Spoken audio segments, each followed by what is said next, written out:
Chapter 35 of Fish in a Tree is called A Picture is Worth a Gazillion Words.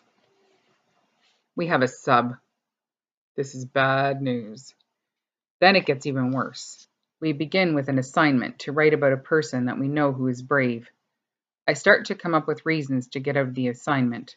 Go to the nurse? I haven't yet met a sub who says no to a trip to the nurse when you tell them you're going to throw up on their shoes. I put on my sick look. Just as I'm about to raise my hand, the sub turns to the class. Where is Allie Nickerson? Huh? Freaky.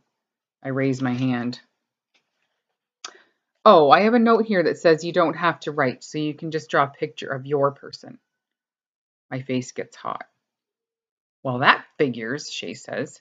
She can practice her coloring, and then there will be Play-Doh and nap time. My toes curl in my sneakers, and I slide down into my chair. The sub looks at Shay and shakes her head. The kids are already laughing, so what's the difference? The sub gives everyone else a piece of lined paper, and she gives me a plain one. I sit, stunned, wondering why Mr. Daniels would do this, betray me. Now I feel like I really am going to throw up. I stand and have to concentrate on walking to move toward the door. Where are you going? The sub asks. Out. You can come back here and do your picture. Now, I mean it. I'm finished. What are you talking about? It's blank. No, it's not blank.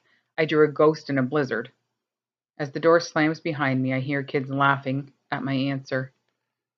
Soon I am keeping Mrs. Silver's chair warm. So, Miss Nickerson, I must admit that I have enjoyed not seeing you lately. Things seem to be better with Mr. Daniels as your teacher. He's keeping you in line. Yeah, he's a peach, I say with a cut in my voice. Are you going to call my mom? No, I don't think so. I want you to call her. Please call her. Why? Please, I ask. I don't even know why I'm asking exactly. She looks surprised, but is silent. She dials the phone and talks for a bit, tells her that I've had a tough day.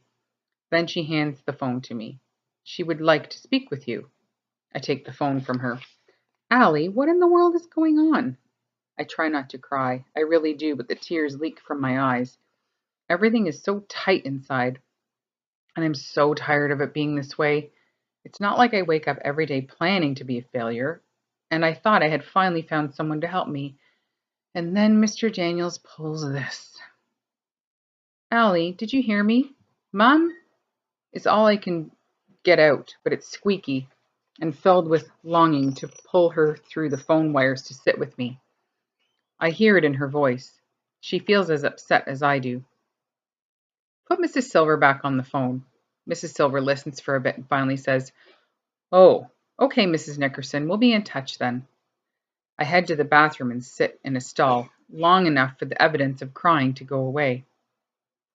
When I get back to class, I ask Keisha to help me write a note so I'm sure it's all correct. I leave it on Mr. Daniels' desk. I'm never reading after school or playing chess with you ever again, not ever. That afternoon, I drop into my usual spot at Peterson's. I wonder what my mom will say about the call from school. When she comes over, she kisses the top of my head, which says it all. So a ghost in a blizzard, huh? She smiles at me. I half smile. Yeah.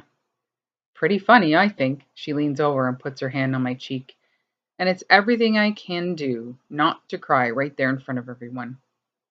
I trusted him, I tell her. He was the first teacher who... And I stop because I can't say the words. You know, honey, I bet there's an explanation for this. I bet Mr. Daniels didn't mean for this to happen. Give him a chance, okay? I nod. I hope she's right, because I want to think that Mr. Daniels doing something mean to anyone is like a fish swimming upside down and backward.